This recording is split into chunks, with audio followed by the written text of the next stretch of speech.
The What Was Good Design exhibition was a display at the Museum of Modern Art that ran between May of 2009 and January of 2011. The title of the show is in reference to the What Is Good Design exhibitions from the 1940s and 50s, curated by Edgar Kaufman Jr. in accordance with his principles of good design. One of the designers featured in the 2009 exhibition was Earl S. Tupper, whose now famous plastic homewares were seen by the exhibition curators as fitting the criteria of good design. Tupper was born in the year 1907 in Berlin, New Hampshire, while he grew up in a farm in rural Massachusetts. At a young age, Tupper began his business career selling the produce from his family's farm as a door-to-door salesman. After struggling to graduate high school, Tupper studied advertising at the now Bryant University and attempted to get his parents more aggressive about marketing, an idea that was perhaps ahead of its time. This passion for marketing extended into his notebook of consumer products, where he designed a wide range of different items in terms of function rather than aesthetics, perhaps one reason why a number of his latter works were included in the MoMA exhibition. In 1936, Tupper met the founder of viscolloid plastic, Bernard Doyle, which began his exploration into plastic. In addition to being what he made his fortune out of, this was the material that was used in his works placed in the What Was Good Design exhibition in 2009. He purchased a few machines and started designing and developing plastic products for the consumer market.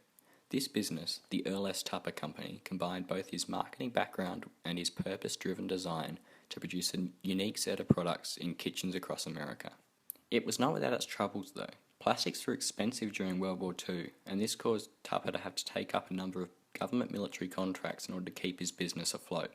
One of his 6 pieces included in the What Was Good Design exhibition was his Ice Tups Popsicle mold from 1955.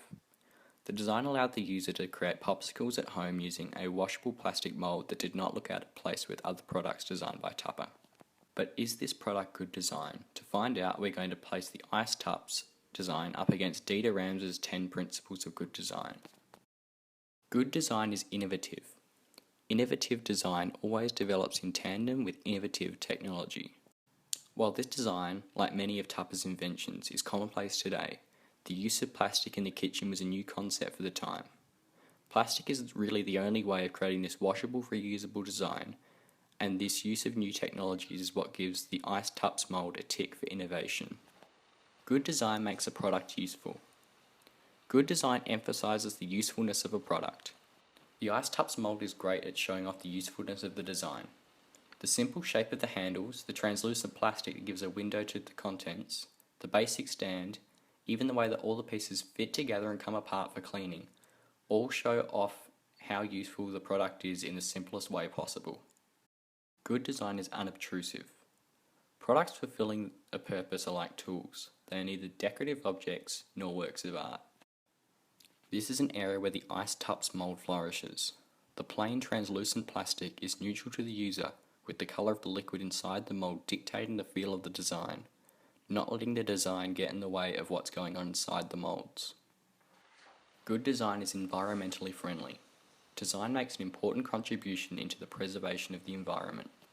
While Tupper was not aware of the impact that his products would have in this area at the time, Tupperware has almost become a symbol of rebellion against the fast turnover, throwaway society of the 21st century. Using the Ice Tups saves users throwing out a cardboard box and the wooden sticks used to hold the popsicles, whilst also giving the user the freedom to create their own flavour combinations. Good design is long-lasting. It avoids being fashionable, therefore never appears antiquated. The Ice Tups are a design that is still sold today. While it may have improved over time, the basic shape and function still remain. Perhaps this is the greatest indicator that it is a good design. The mold shape hasn't changed in 50 years because Tupper designed it to look like what it is. In an age where designers were looking to the future for inspiration, the fact that Tupper stuck with a recognisable shape is the key to the design's longevity. The clear takeaways from my research of Earl Tupper's designs are these. To always keep up with the latest technologies. You only have to try and think about the problems with building this mold out of anything else but plastic. I try to do this in my work. Last year I experimented with 3D printing, and while the final product didn't look as planned, I certainly believe that it is important to experiment with the new and exciting. The other thing that I've picked up on from Tupper's work is trying to create a timeless design.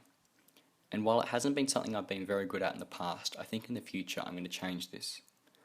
I need to stop focusing on making design something more than it should be, less of trying to tell a story, and more of trying to tell a consumer what a design actually is.